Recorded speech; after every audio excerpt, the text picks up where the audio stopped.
नमस्कार दर्शकों, 10,000 plus customer service associates की भर्ती की जा रही है institute of banking personal selection द्वारा। यानी कि टोटल इसमें 11 बैंक पार्टिसिपेट करेंगे जो क्लर्क या फिर CSA की भर्ती करेंगे। मतलब इंस्टीट्यूट जो है भर्ती करने वाला वो है IBPS, और इसमें अलग अलग बैंक लिस्ट किए गए हैं जिनके लिए भर्ती की जा रही है। तो बैंकों की जो लिस्ट है वो इसी PDF में मिलेगी, और जो ये वैकेंसीज़ का नंबर है वो 10,277 है। तो काफ़ी अच्छी वैकेंसीज़ हैं और इसमें आपको कोई भी एक्सपीरियंस नहीं चाहिए अप्लाई करने के लिए। एज ए फ्रेशर आप अप्लाई कर सकते हैं। तो चलिए शुरुआत करते हैं आपकी लास्ट डेट के साथ। तो 1 अगस्त से लेकर 28 अगस्त तक, सॉरी 28 नहीं 21 अगस्त तक आपके फॉर्म भरे जाएंगे। यानी आपको टोटल 3 हफ्ते मिल रहे हैं। इसमें एग्जाम की डेट भी बता दी गई है, तो एग्जाम के बारे में भी हम चर्चा करने वाले हैं कि इसमें आपका एग्जाम पैटर्न क्या रहने वाला है और कैसे कैसे किन स्टेजेस में आपका एग्जाम होगा। ठीक है, पेमेंट ऑफ एप्लीकेशन की बात करें तो ये भी सेम डेट रहेगी 1 अगस्त से लेकर 21 अगस्त तक।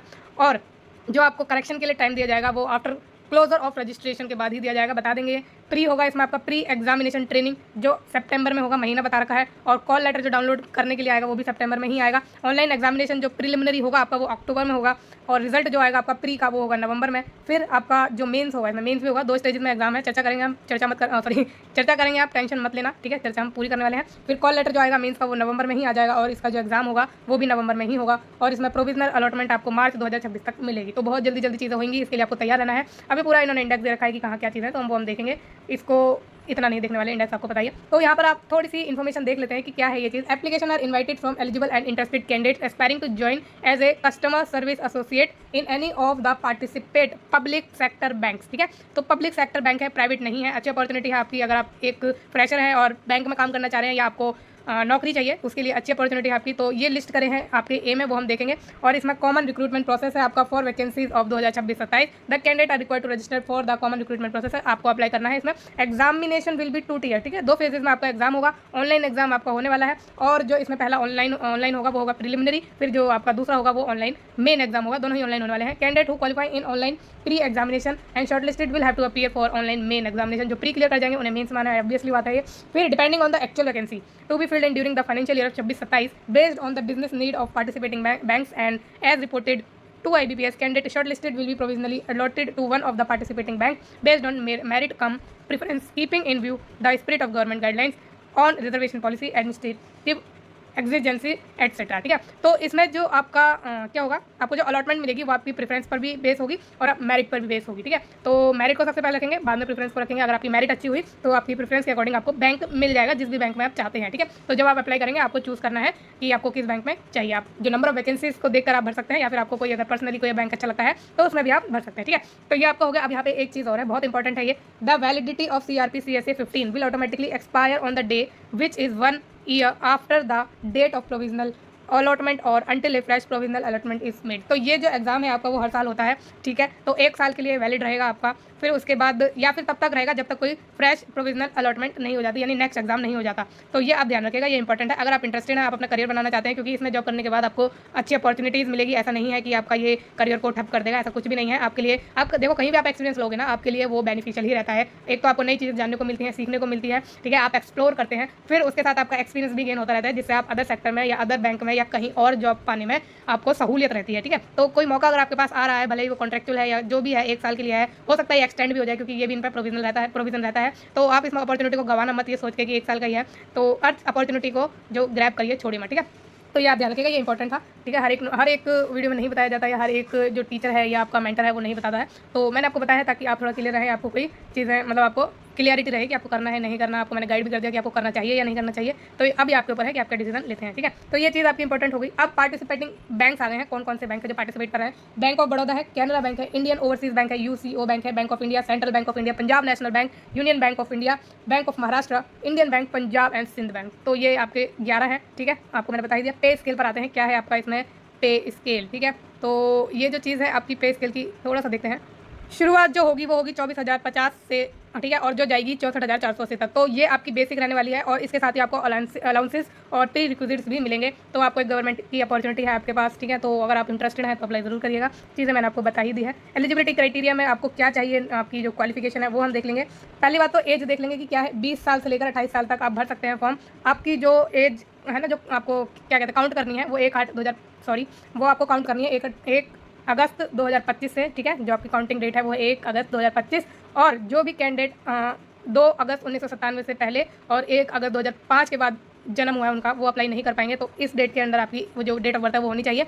बट हाँ, इसमें एज रिलैक्सेशन मिल जाएगा कैटेगरीज को। तो SC ST को 5 साल का मिलेगा, OBC को 3 साल का, और जो PWD कैंडिडेट है उनको 10 साल का मिलेगा। ठीक है, एक्स सर्विसमैन को भी मिलेगा जितनी सर्विस उन्होंने दी है प्लस 3 साल का। फिर widows, divorced women and women legally separated from there husband who have not married, उनको उनकी जो एज लिमिट है वो 35 साल है अगर वो जनरल या EWS है, 38 साल है अगर वो OBC है, 40 साल है अगर वो SC ST कैंडिडेट्स हैं। तो ये आपकी रिजर्वेशन की बात हो गई है। अब चलेंगे और आगे और देखेंगे आपकी क्या इंपॉर्टेंट चीज़ें हैं। यहाँ पे थोड़ी आपकी PWD वगैरह की चीज़ें दी हुई हैं। तो आगे बढ़ते हैं हम और जानते हैं आपकी एजुकेशन क्वालिफिकेशन और भी चीज़ें जो आपके लिए इंपॉर्टेंट रहेंगी। ये एक्स सर्विसमैन का आ गया है जो कि हमारे लिए अभी इंपॉर्टेंट नहीं है। EWS का आ चुका है, एजुकेशन क्वालिफिकेशन पर आ गए हैं। 21 अगस्त तक आपकी एजुकेशन क्वालिफिकेशन पूरी हो जानी चाहिए, 21 अगस्त 2025 तक। तो सिंपली आपको इसमें ग्रेजुएशन ही चाहिए किसी भी डिसिप्लिन में। ठीक है, कोई भी डिसिप्लिन से आपने अपनी ग्रेजुएशन करी है आप इसमें भर सकते हैं, बट आपकी कंप्लीट होनी चाहिए 21 अगस्त 2025 तक, और मार्कशीट होनी चाहिए, वैलिड डिग्री होनी चाहिए आपके पास। ठीक है, फिर the candidate applying for vacancy of particular state या यूटी, जिस भी पर्टिकुलर स्टेट या यूटी के लिए आप अप्लाई कर रहे हैं, प्रोफिशिएंट होने चाहिए आप रीडिंग, राइटिंग, स्पीकिंग और अंडरस्टैंडिंग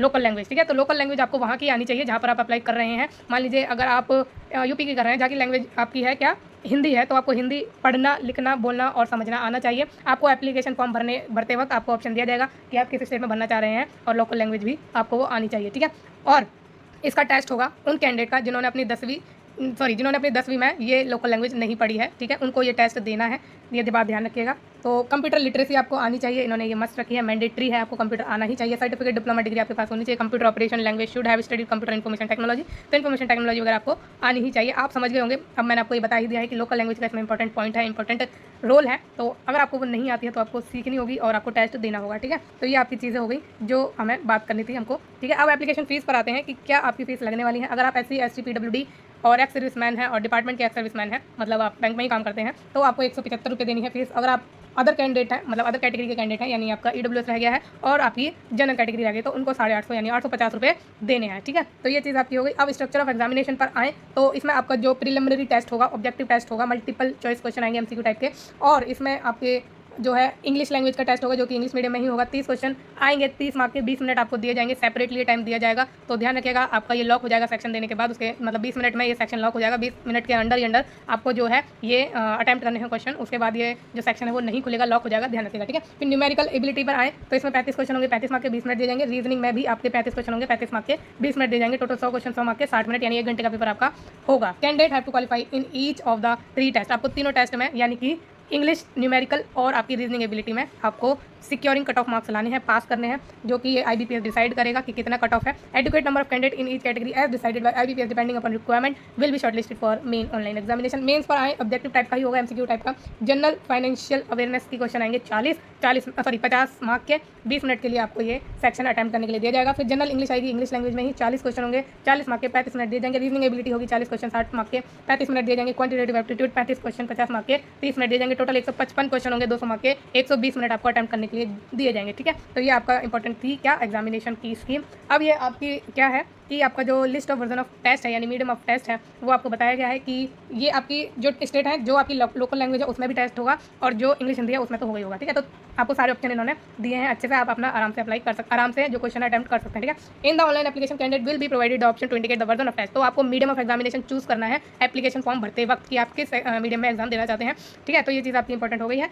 अब आप एग्जाम्पल के थ्रू समझ लिए, मान लीजिए आप त्रिपुरा में भरना चाहते हैं, तो उसमें आपको एप्लीकेशन फॉर्म भरते वक्त इंग्लिश, हिंदी और बंगाली का ऑप्शन दिया जाएगा। इंग्लिश हिंदी तो कॉमनली होता ही है, तो बंगाली का भी ऑप्शन दिया जाएगा, जो आप ऑप्ट करके आराम से अपने क्वेश्चन अटैम्प्ट कर सकते हैं। ये आपकी चीज़ें कंप्लीटली हमने कवर कर ली है। बाकी आपको वैलिड अपना ID रखना है, ठीक है, वो एडमिट कार्ड लेके जाना है एग्जाम फॉर्म भरते वक्त। पेनल्टी की बात करें रॉन्ग आंसर की, there will be penalty for wrong answer mark in objective test for each question. हर एक क्वेश्चन के लिए जो भी है 1 नंबर का है जिसमें भी, ठीक है, तो उसके लिए आपको 0.25 मार्क की नेगेटिव मार्किंग होगी। ठीक है, if A question is left blank तो उसके लिए कोई भी नेगेटिव मार्किंग नहीं है। तो ये आप इंपॉर्टेंट जो पॉइंट है उसको नोट कर लीजिएगा। तो ये चीज़ आपकी हो गई कवर। अब आगे बढ़ते हैं, score obtained in the online examination, the corrected score obtained by each of the candidate in different session is held will be normalized using equipercentile method. तो नॉर्मलाइजेशन होगा जो कि बहुत खतरनाक चीज़ है, आप अच्छे से जानते हैं। Score up to 2 decimal point shall be taken for the purpose of calculations. तो ये है चीज़ें, कुछ इतनी खास नहीं है बट ठीक है। लोकल लैंग्वेज प्रोफिशिएंसी टेस्ट पर है तो मैंने आपको बता ही दिया, जिस भी पर्टिकुलर स्टेट या यूटी के लिए आप फॉर्म भर रहे हैं उसमें आपको जो लोकल लैंग्वेज है वो आनी चाहिए। अगर नहीं आती या फिर आपने अपनी 10th में नहीं पढ़ी है तो आपको उसके लिए टेस्ट देना ही देना होगा लोकल लैंग्वेज का। ठीक है, तो ये आपकी चीज़ हो गई। फिर एग्जामिनेशन सेंटर आपके वहीं पढ़ेंगे जहाँ जनरली अपना चूज़ करेंगे, बट उससे बाहर भी जा सकता है।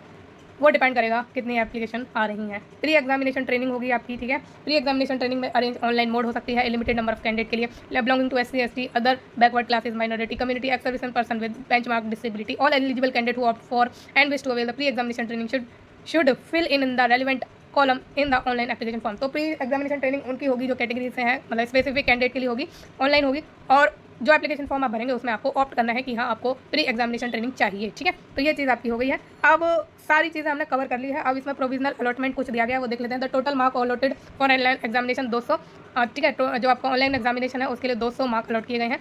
Marks will be converted out of 100 for provisional allotment. तो जो कन्वर्ट हो जाएंगे आपके 100 में प्रोविजनल अलॉटमेंट के दौरान। और एक candidate should qualify in the online examination and be sufficient high in the merit to be considered for subsequent provisional allotment. तो ये हमारे लिए इतना इंपॉर्टेंट नहीं है, ये अपना कवरिंग जो भी जिस भी तरीके से आपको सेलेक्ट करने का इनका क्राइटेरिया वो चीज़ है, ठीक है। तो सारी जो इन्फॉर्मेशन है हम कवर कर चुके हैं। अगर कुछ भी रह गया है तो आप मुझसे कमेंट के द्वारा पूछ सकते हैं। आपको कोई डाउट है आप तभी मुझसे पूछ सकते हैं, और आप मेरे टेलीग्राम चैनल पर जुड़ सकते हैं डायरेक्टली, जहाँ पर आप मुझे डायरेक्टली क्वेश्चन कर सकते हैं, पूछ सकते हैं, आपको टाइमली आंसर दिया जाएगा। तो वीडियो को देखने के लिए बहुत बहुत धन्यवाद, और चैनल को लाइक शेयर और सब्सक्राइब जरूर करिएगा अगर आपको ये वीडियो अच्छी लगी है तो। Thank you so much.